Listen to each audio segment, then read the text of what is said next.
Commencez la journée avec la matinale du 90.7 et du 91.3. Ça, c'est une bonne nouvelle. Oui, merci d'être à notre écoute ce matin pour cette matinale VIP, une matinale un petit peu particulière, puisque nous avons le plaisir d'être en compagnie de Philippe Gonzalez, sociologue à l'université de Lausanne et auteur du livre « Que ton règne vienne ». Bonjour, bienvenue. Bonjour. On a également autour de la table, et ça nous fait bien plaisir là aussi, Joanne Sancho-Charas, théologienne protestante, bienvenue. Merci. Et également, alors là, presque un lever de joie parmi nous, puisque Alexis Masson est avec nous, notre philosophe, et je dis notre philosophe puisque vous le connaissez notamment au travers de nos productions, le dieu de la philo. Bonjour Alexis. Bonjour.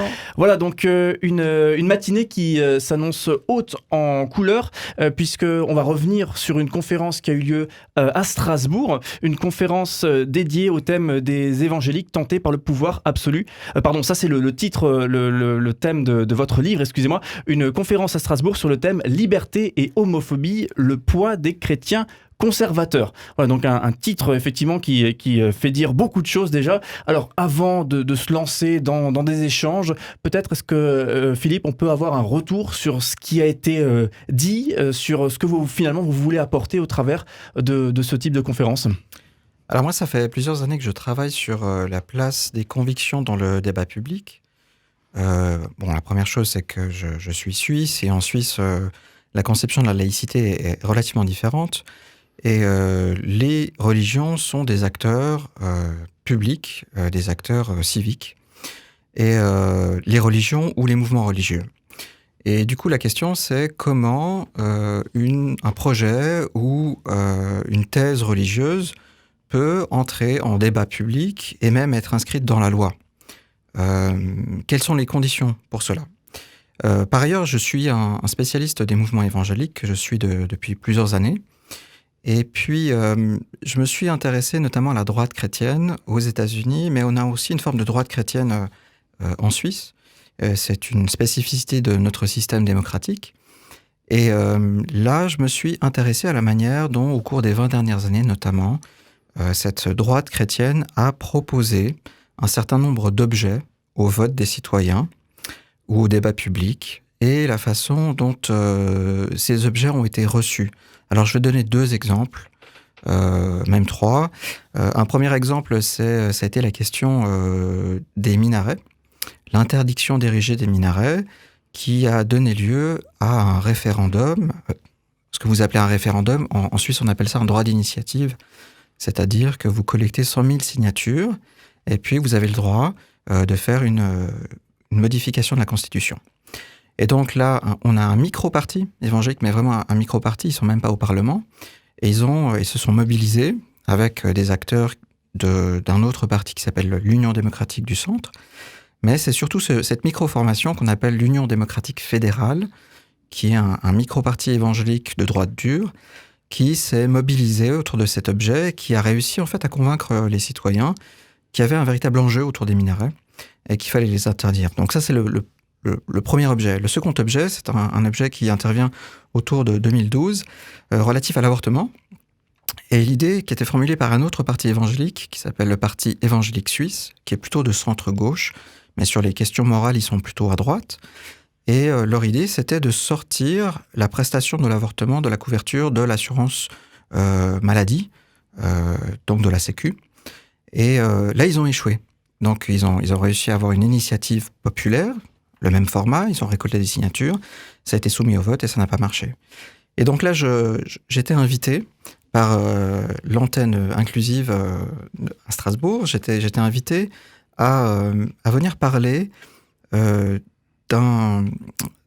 loi qui a été votée par le Parlement à l'automne passé, qui est une loi qui vise à étendre en Suisse le délit pénal de racisme aux questions d'homophobie. Donc ça a été soumis en fait par des parlementaires, ça a été adopté par les députés du Parlement. Et puis là, on a le système que nous appelons en Suisse le référendum, c'est-à-dire que vous pouvez, suite à une loi du Parlement, collecter des signatures de citoyens, 50 000 signatures cette fois. Et c'est ce qu'a fait ce petit parti, l'UDF, au nom de la liberté d'expression. Et donc, ils ont récolté suffisamment de signatures pour que le peuple soit appelé à voter. Et leur argument sur la question de l'homophobie, c'est que cette loi serait un bâillon qui vise à censurer le discours religieux et qui met en péril la possibilité notamment de citer la Bible. Mais ce qui est très intéressant, c'est que cet argument sur citer la Bible est un argument qu'ils ne disent qu'aux chrétiens. Dans l'espace public, l'argument qu'ils déploient est un argument sur la question de la liberté d'expression qui, dans leur conception, devrait être défendue à tout prix. Voilà, c'est ce genre d'objet que j'essaie de réfléchir pour savoir comment en fait, les religions peuvent contribuer au débat public, voire au débat législatif. Oui, tout un programme, j'imagine. Et c'est vrai que peut-être pour certains, ça ne fait pas écho et on peut se dire, tiens, il n'y a pas de débat à avoir là-dessus. Mais pourtant, si, il y a un débat très intéressant d'ailleurs qui a lieu, notamment au sein des églises, mais pas seulement. Alexis, peut-être une réaction par rapport à cela? Moi, il y a deux questions que ça suscite pour moi. La première, c'est que j'aimerais bien avoir une définition de ce qu'est l'homophobie, parce que selon la façon dont on le définit, il y a certains éléments de discours qui peuvent entrer dedans ou qui ne peuvent pas entrer dedans. Donc, je pense que c'est important de clairement définir ce concept d'homophobie. Le deuxième point, sur la distinction entre l'expression publique, on va dire par exemple qu'il ne faut pas telle loi parce que ça risquerait de porter atteinte à la liberté d'expression.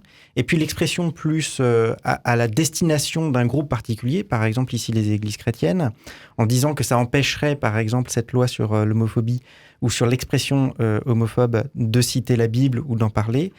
Cette différence, on la retrouve exactement dans la philosophie politique entre d'une part John Rawls qui dit que l'expression publique de tout le monde, y compris des religieux, doit avoir une valeur universelle.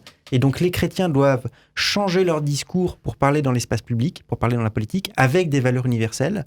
Donc John Rawls serait ravi de ce type de discours. Et de l'autre côté, on peut trouver ça hypocrite justement, et c'est l'argument de Wolterstorff, qui est opposé à John Rawls, qui dit que non, on devrait avoir le même discours en privé et en public, et donc il faudrait que les chrétiens, puisque la Bible, pour eux, c'est une référence, et que chacun a des références distinctes, on ne peut pas trouver de référence universelle, eh bien, les chrétiens devraient utiliser la Bible dans l'espace public. Et donc ça, c'est deux philosophies complètement différentes de est-ce que les chrétiens doivent parler différemment dans leur espace privé et dans leur espace public ? C'est une certaine philosophie politique, ou est-ce qu'ils doivent, au contraire, utiliser exactement le même discours, parce que même si leur discours n'est pas universel, il a quand même une valeur dans une démocratie libérale où chacun a le droit d'apporter sa parole. Oui, merci beaucoup Alexis. Est-ce qu'une réaction, Philippe, à cela ? Alors, en tout cas, je remercie Alexis pour ce point, et effectivement, pour avoir un discours, une réflexion très intéressante à partir d'auteurs comme Rawls ou comme Wolterstorff, ou encore comme Habermas, qui a encore une position tierce, qui consiste à dire, oui, dans l'espace public, les religions peuvent argumenter à partir d'arguments religieux, mais lorsqu'on doit traduire cela en loi, il y a un phénomène de traduction qui doit entrer en ligne de compte, parce que la loi vaut pour tout le monde, et elle ne peut pas se fonder uniquement sur des arguments qui sont ceux d'une communauté spécifique. Je donne un exemple. On n'accepterait pas en France ou en Suisse qu'on passe une loi dont la justification se trouve dans le Coran. Et on ne voit pas pourquoi on pourrait accepter une loi dont la justification se situe dans la Bible. Par contre, Rawls, et là je pense que c'est un point important parce que Rawls a évolué sur cette question-là, il est arrivé avec une idée importante qui s'appelle le consensus par recoupement. Qu'est-ce que ça veut dire ? Ça veut dire que si je suis athée, je peux avoir une certaine définition de ce qu'est la solidarité. Et je peux y arriver à partir d'un raisonnement qui est humaniste. Et si je suis chrétien, je peux prendre l'exemple du Christ et de l'Église ancienne pour penser à la solidarité. Et si je suis juif, je peux penser que c'est la communauté, en fait, telle qu'elle a été instituée par Moïse au sortir de l'Égypte. Et on peut faire pareil en tant que bouddhiste. Alors, c'est un argument qui, moi, me paraît intéressant, ou une idée, cette notion de consensus par recoupement, parce qu'elle montre que dans une société plurielle, nous pouvons nous mettre d'accord sur des valeurs que nous partageons, quand bien même les motifs pour lesquels nous partageons ces valeurs sont différents. Maintenant, je pense que dans le cas de l'invocation de la liberté d'expression telle qu'elle est faite par ce petit parti, on n'est pas dans une situation de consensus par recoupement. On est plutôt dans une situation qui n'est pas tout à fait prévue ni par Rawls ni par Wolterstorff, dans laquelle des croyants se retranchent derrière leurs convictions et refusent de les soumettre au débat public, sous prétexte que ce sont des convictions, qu'ils y tiennent et qu'elles n'ont pas à être discutées. Et ça, c'est un point important. Si vous voulez, avec le consensus par recoupement, je fais le pari, si je suis un croyant, je fais le pari que même si la justification de mon interlocuteur qui est bouddhiste ou qui est athée ne sera pas tout à fait la même, on va réussir à converger sur une certaine valeur. Alors qu'il y a certains usages, en fait, des convictions religieuses qui refusent le débat, qui disent « j'ai ma conviction, on n'a pas à débattre, ça s'arrête là ». Et du coup, ça pose une véritable question. Le geste de privatisation de la conviction, là, il ne se situe pas, en fait, du côté de la société, qui dit « gardez vos convictions pour vous ». C'est plutôt, et c'est pour ça que le cas me paraît à la fois intéressant et dans une certaine mesure un peu pervers, c'est qu'on a des croyants qui entrent dans l'espace public, qui prétendent faire peser leurs convictions, mais au moment où on leur dit « très bien, on va discuter de vos convictions et on va les critiquer », ils disent « elles n'ont pas à être discutées, elles sont indiscutables ». Et du coup, pour en revenir à une question qui est fort intéressante également, qui est peut-être plus simple et plus basique, on parlait de l'homophobie tout à l'heure et de la question de la définition de l'homophobie. Et justement, un lien a été fait avec la Bible et je pense que c'est un lien qu'il faut faire, qu'il faut poser, qu'il faut discuter aujourd'hui, puisque un lecteur de la Bible et notamment du Nouveau Testament, il trouvera des propos plutôt durs, plutôt de l'ordre de la condamnation justement par rapport à la pratique de l'homosexualité. Donc forcément, effectivement, d'emblée, on voit une dualité là. Qu'est-ce qu'un sociologue comme vous aujourd'hui propose comme réflexion par rapport justement à cette dualité apparente entre ces deux mondes? Alors, merci beaucoup, ça me permet de revenir sur l'une des questions d'Alexandre aussi. Le premier geste du sociologue, ce n'est pas de définir ce qu'est ou ce que n'est pas l'homophobie. Donc, contrairement à un philosophe qui, lui, en fait, pour travailler, doit partir d'une définition du concept, le clarifier, le sociologue, il va plutôt s'intéresser à la façon dont les acteurs, et ce sont des acteurs qui sont divers dans la société, vont s'affronter autour de l'idée d'homophobie. Parce que l'idée d'homophobie ne fait pas consensus. Elle ne fait pas consensus dans les milieux chrétiens, elle ne fait pas consensus chez les activistes LGBT, elle ne fait pas consensus au sein des partis politiques. Donc on voit bien que faire entrer dans la loi un concept tel qu'homophobie, c'est au moins aussi compliqué que faire entrer dans la loi un concept comme discrimination. Donc la première tâche du sociologue, c'est déjà d'essayer de décrire les différentes conceptions en présence par rapport à cette question de l'homophobie, et par ailleurs, de montrer comment elles font l'objet de négociations, de conflits, de luttes âpres. Maintenant, je vais vous donner un exemple très très concret concernant la question de l'homophobie, parce qu'elle s'est posée dans le canton de Vaud, là où j'enseigne, à Lausanne. Elle s'est posée pour les églises évangéliques autour d'un processus qu'on appelle un processus de reconnaissance, c'est-à-dire le fait que l'État reconnaisse comme des acteurs, des partenaires sociaux, certaines églises évangéliques. Et il y a tout un processus qui est en cours en ce moment. Et au moment où ce processus a débuté, il y a quelques années, l'État a attiré l'attention de ces églises évangéliques sur le fait qu'il y avait un enjeu autour de la discrimination des personnes LGBT. Il y avait un enjeu important. Et du coup, les églises ont été en partie tétanisées parce qu'elles se disaient, est-ce que nous allons être obligés, en raison de ce partenariat, de célébrer des mariages de couples de même sexe? Est-ce que si on refuse de célébrer des mariages, ça va tomber sous le coup de l'homophobie?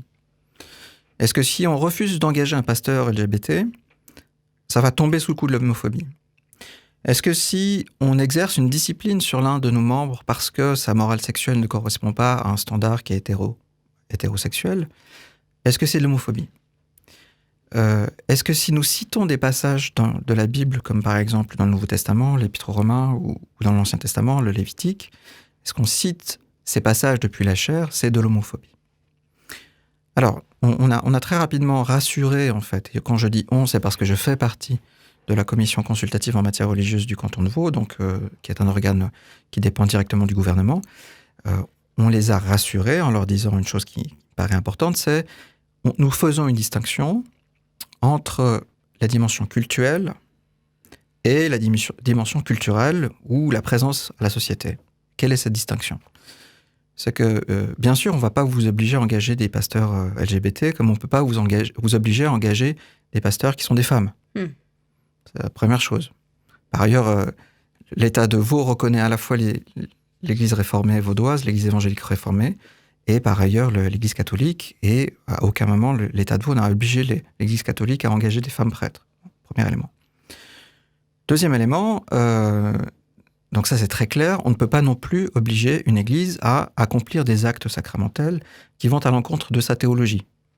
Donc on ne peut pas obliger des évangéliques à célébrer des mariages LGBT, des bénédictions de même couple.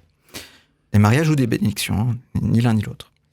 Par contre, ce qui est clair en fait, c'est que tout appel à la haine qui est formulé depuis la chair, quand bien même c'est un acte de prédication, hein, donc un acte de célébration, lui tombe sous le coup de la loi.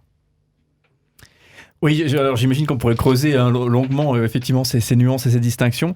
En tout cas, effectivement, c'est intéressant hein, de vraiment se plonger sur ces éléments de distinction. Et je pense que on n'ose pas souvent poser ce sujet sur le tapis et simplement pouvoir en discuter de façon dépassionnée et puis de pouvoir effectivement avoir les idées plus claires par rapport à ça. Donc, merci beaucoup d'être avec nous. Philippe Gonzalez, je le rappelle, hein, vous êtes sociologue à l'Université de Lausanne et auteur du livre « Que ton règne vienne ». On se retrouve tout à l'heure, restez bien avec nous puisque eh bien, on va passer toute cette matinée ensemble et du coup, bien sûr, on va approfondir ce débat. Johan Sancho Charras et Alexis Masson, ne bougez pas puisque vous restez avec nous également pour la suite.